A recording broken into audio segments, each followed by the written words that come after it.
పిల్లల మీద ప్రేమ పెంచుకోవాలి. నాకు ఉన్నారు 2 పిల్లలు, నాకు ప్రేమే. కానీ ఇంత గుడ్డి ప్రేమని పెంచుకోకూడదు. పదవే.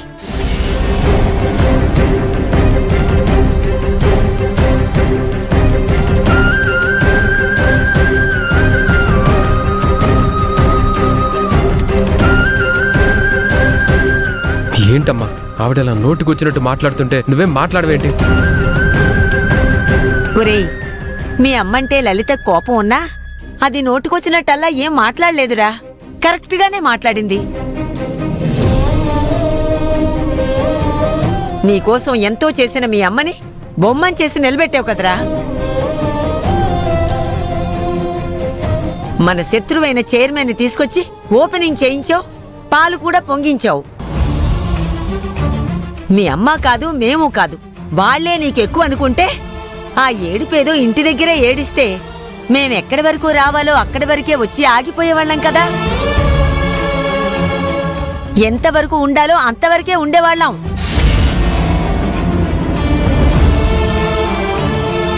ఇంకంతా నీ రాజ్యమే కదా.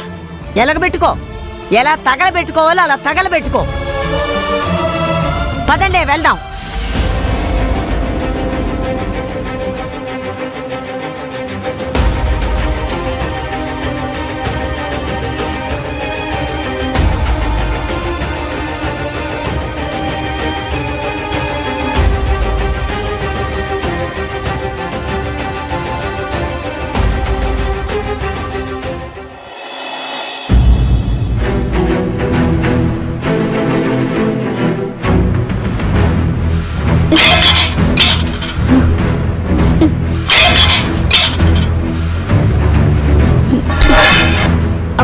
కాస్త మెల్లిగా కడుగు.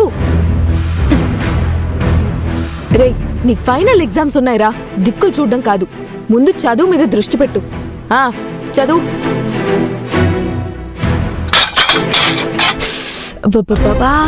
అమ్మా, ఇక్కడ చదువుకుంటుంటే ఏంటమ్మా ఇందాకటి నుంచి గిన్నెల్ని ఓ దెబ్బదెబ్బలు ఆడించేస్తున్నావు? అవి సౌండ్లు చేస్తుంటే నన్నేం చేయమంటావు? అందరూ నాకు చెప్పేవాళ్లే, అందరూ నన్ను ఏడిపించేవాళ్లే. ఛీ, నా రాత అలా ఏడ్చింది.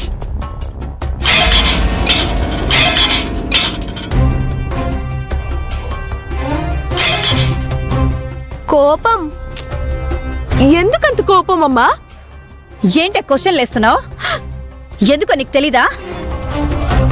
కోపం ఉంటే మాత్రం ఎవరి మీద చూపిస్తాను, ఎవరి మీద చూపిస్తే ఎవరు ఊరుకుంటారు. అందుకే కోపాన్ని ఈ గిన్నెల మీద చూపిస్తున్నాను.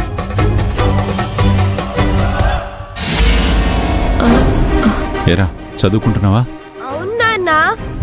రమ్మని పిలవడం ఎందుకు, వచ్చాక అవమానించడం ఎందుకు? వస్తే మాత్రం నా గురించి అడిగేవాళ్ళు ఎవరున్నారిక్కడ?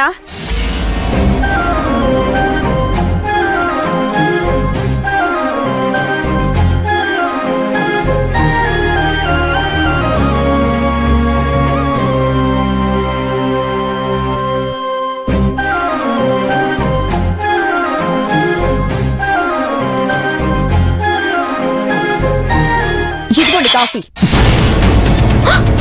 తాగండి.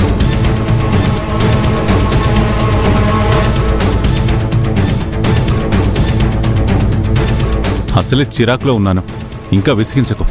అవును, మమ్మల్ని చూస్తేనే అందరికీ ఎక్కడలేని చిరాకులు విసుగులు వచ్చేస్తాయి.